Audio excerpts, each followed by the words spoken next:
Assalamualaikum warahmatullahi wabarakatuh. Selamat pagi kepada Bapak Ibu sekalian. Salam sejahtera untuk kita semua. Baiklah, saya akan mencoba untuk menjelaskan tentang uji banding satu sampel yang dapat membantu Bapak Ibu dalam menjawab tugas 3 pada soal kedua. Saya kasih contoh, ini saya ambil dari modul. Contohnya adalah penelitian yang dilakukan pada anak-anak SDN 1 Semarang, diambil sampel 25 anak. Mereka diminta untuk mengukur tiap hari lama waktunya yang digunakan menonton TV. Setelah itu diperoleh data. Ini dia, datanya diperoleh. Ada 25 anak ya.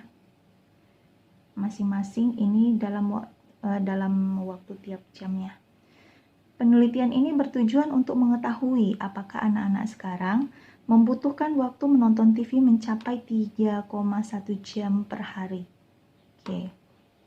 Nah, sekalipun ini merupakan uji banding satu sampelnya itu cuma satu ya, yaitu waktu saja. Oke. Nah, kita perlu pembanding satu lagi untuk membatasinya gitu. Nah, jadi pembandingnya itu apa? Kita simpulkan yang 3,1 ini. 3,1 jam per hari ini kita simpulkan sebagai ini. Nah, kita menggunakan uji T, di mana uji T ini adalah T sama dengan X bar kurang mu per S per akar N. Berarti kita harus mencari X bar, mu-nya sudah dapat, S-nya, dan akar N. N-nya ini udah dapat, yaitu N-nya itu jumlah sampel, ada 25. Oke, X barnya itu sigma Fi per N sama dengan 3,04. Mana tahu Bapak Ibu ada yang lupa. Sigma Fi ini apa? Yaitu jumlahkan. Nih.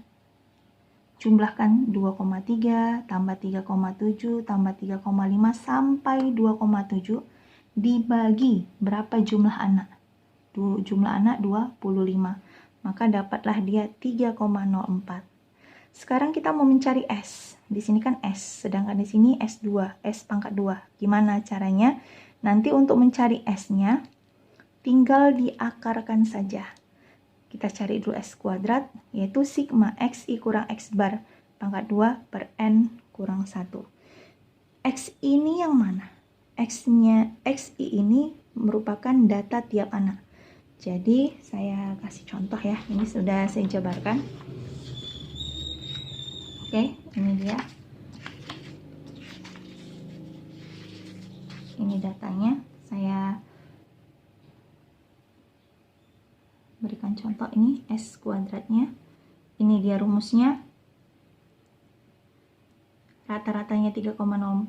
Berarti kita ambil sampel pertama atau anak pertama. Anak pertama berapa dia? XI-nya 2,3. Berarti 2,3 dikurang 3,04 dipangkatkan kuadrat, ditambah anak kedua 3,7 dikurang 3,04 dipangkatkan 2. Begitu juga seterusnya 3,5 dikurang, ini kan rumusnya nih, 3,04 pangkat 2. Begitu seterusnya sampai anak terakhir, yaitu 2,7 kurang 3,04 pangkat 2. Dikurangkan dulu dalamnya baru dikuadratkan. Masing-masing dikurangkan, dikuadratkan, baru dijumlah. Ini kan N kurang 1, maka 25 kurang 1. Setelah itu setelah dapat S kuadratnya berapa? Misalnya, S kuadratnya 0, sekian gitu. Untuk mendapatkan S-nya itu diakarkan. Gitu dia ya, diakarkan. Sudah paham ya Bapak Ibu bagaimana cara mencari S? Lalu, dapatlah dia S-nya 0,54. Setelah itu bagaimana? Kita masuk ke pengujian. Pengujian lama nonton TV per hari 3,1. Nah, bentuk hipotesisnya yaitu H0, mu sama dengan 3,1, H1, mu sama dengan tidak sama dengan 3,1. Nah, bagaimana syarat dalam H0 dan H1? Kalau nanti dia H0 lebih kecil T hitungnya lebih kecil daripada T tabel, ingat ya, T hitung lebih kecil dari T tabel, maka H0 diterima. Tapi kalau T hitungnya lebih besar dari T tabel, maka yang diterima adalah H1. Oke, biar nggak pusing, kita langsung formasikan rancangan analisisnya. Pertama, N-nya tadi kita dapat. Untuk mencari T, uji T, kita harus tahu dulu sampelnya. N-nya 25 dikurang 1 dikurangkan, jadi 24.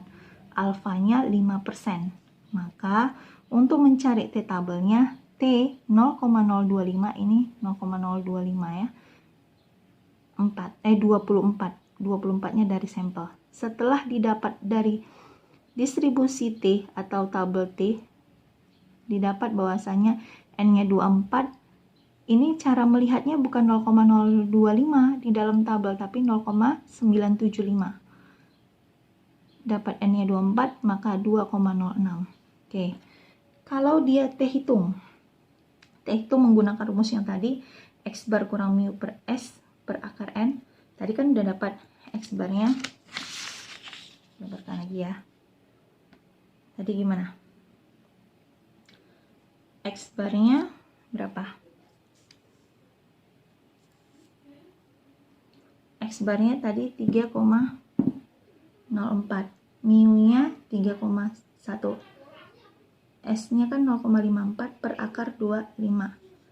Setelah dikurangkan, ini minus 0,06 per 0,108, hasilnya adalah minus 0,56. Baru dapat kita simpulkan, oleh karena T hitungnya lebih kecil dari T tabel, maka H0 diterima. Ya kan? Jadi rata-rata anak nonton TV per hari 3,1 jam itu dibenarkan. Ini maksudnya. Gitu.